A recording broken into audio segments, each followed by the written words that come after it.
I'd like to begin this morning by saying thank you to everyone who attended house meetings over the last couple of weeks, or for sending your thoughts and feedback into the church office. From what I've heard, all of the meetings were positive and filled with a spirit of hope. From those meetings, we clearly heard that you are beyond ready to return to some sort of pre-COVID normalcy. You desire deeply more opportunities to connect with one another in small groups or different activities. And you share a similar concern for the current staff not becoming overburdened or overwhelmed. The council has reviewed all of the notes from the house meetings, and they plan to move quickly in making decisions that will move our congregation forward. So again, thank you. Thank you for your insight and your continued dedication to fellowship. While it's true that we are all ready to go back to how things were before COVID, we also face the hard reality that we can never really go back. The truth is, fellowship has changed. You have changed. I have changed. The world has changed. And so while we might be ready to get back on the path that we were before, we also must know that in many ways the path is a completely different path. That's not a bad thing. It just is what it is. It's kind of like all of the back-to-school pictures I've been seeing on social media over the past couple of weeks. Several of my friends have not only posted pictures of their kids going back to school, but they've posted them side by side with maybe a picture from last year. Here's the one that my husband posted of our son, first year of college and first year of senior year of high school. I keep seeing the words, "What a difference a year makes." It's true, isn't it? However, the differences can be hard to see when we see our kids or we see our grandkids every day, but when we take little snapshots, little moments frozen in time, we can actually notice how much things have changed and how much our kids have grown. I wish we had snapshots of fellowship, moments frozen in time, so we could see how much we have changed and grown too. Our growth may not be in numbers, but in life experience. Because difficult times, challenging circumstances, hardship, these things change people. It's true now, just as it was true for folks thousands of years ago. This is the kind of change that Judah was experiencing in our lesson this morning from the book of Isaiah.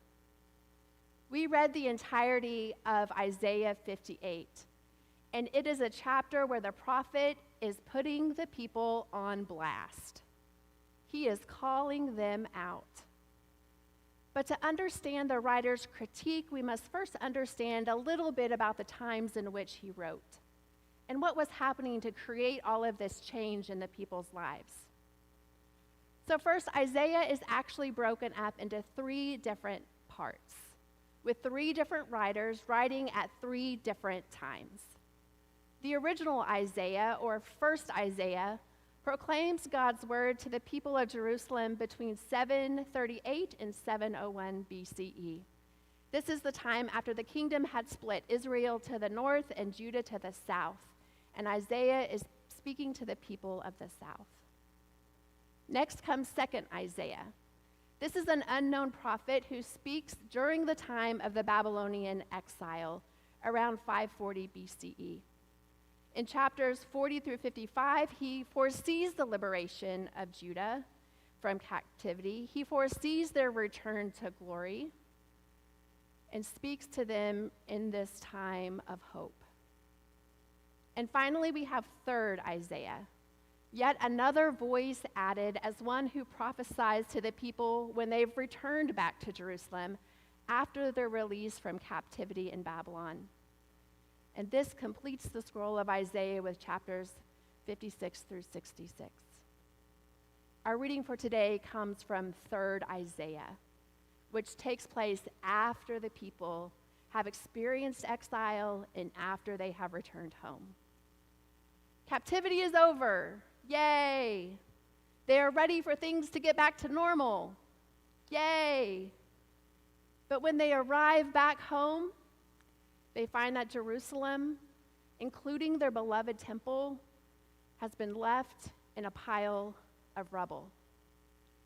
Their excitement of return is met with the difficult reality of rebuilding a shattered society. Liberation is exhilarating, but the rebuilding that follows is challenging. The people also faced all kinds of other problems upon their return. The economic oppression of the vulnerable by the wealthy elite, a deep fear of foreigners which fueled an obsession with ethnic purity, and conflicts over religious observances. The priestly elite were embezzling tithes and stealing funds given by the Emperor Cyrus, which were intended to rebuild the temple in Jerusalem just to sustain their own wealthy lifestyle. Things were a hot mess.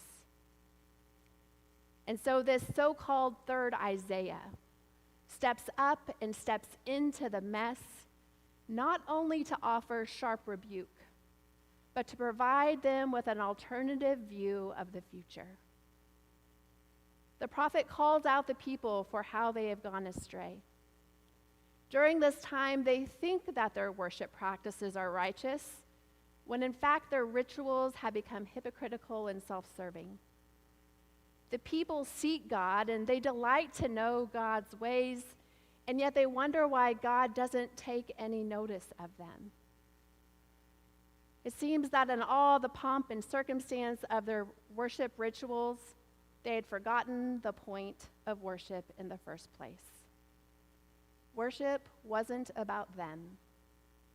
Worship isn't about me, and it isn't about you. It's interesting to me how many parallels we can find between our own day and time and this ancient text written to a distant people thousands of years ago. In many ways, it seems the church has spent the past several years in an exile all of our own. We have been forced to change how we do things and when we do things. Our worship has been upended and disrupted time and time again. And the truth is that fellowship is a very different place today than it was 2 years ago, than it was 5 years ago, than it was 10 years ago. And yet we are still here. We are still church. We are still worshiping together in community. Still fellowship, inviting our friends to join us. And just as it was a new day of new beginnings for the people returning from exile, so it is for us as well. We can, of course, see parallels between the societal problems of the people of Judah and those that our society faces today as well. So perhaps it's not too far-fetched for us to cling to the same hope that is found in the chapter's end. Third Isaiah recounts a series of if-then statements. If you remove the yoke from among you, the pointing finger and the speaking of evil, if you offer food to the hungry and satisfy the needs of the afflicted, then your light shall shine and you shall rise from the darkness. If you refrain from trampling the Sabbath, from pursuing your own interests on this holy day, then you shall take delight in the Lord, and the Lord will make you ride upon the heights of the earth. Now, these might sound like conditional statements from God. If you do this, then this will happen. If you are good, then I will bless you. But instead, I think they highlight the cause and effect nature of our relationship with God, our relationship with one another, our relationship with all of creation, something we might call natural consequences. God is saying that there is an inextricable link between spiritual and communal wholeness. If one wants to find spiritual wholeness, then they must work towards communal wholeness. And it is the transformation of hearts and minds that creates the potential for blessings to emerge. And as far as Isaiah is concerned, it is worship that prioritizes the other that is truly transformative. This worship changes us, and that's the point. Worship is the most important thing we do together. It's the place that forms us into the people of God, the body of Christ. It's the place where we inhale God's love and grace so that we can be sent out to exhale God's love and grace into a world in need. Worship allows us a moment to pause, to stand in awe before God, to look around and see that there is more to this world than ourselves. These moments change us. And in turn, our transformation compels us to invite others to be changed as well.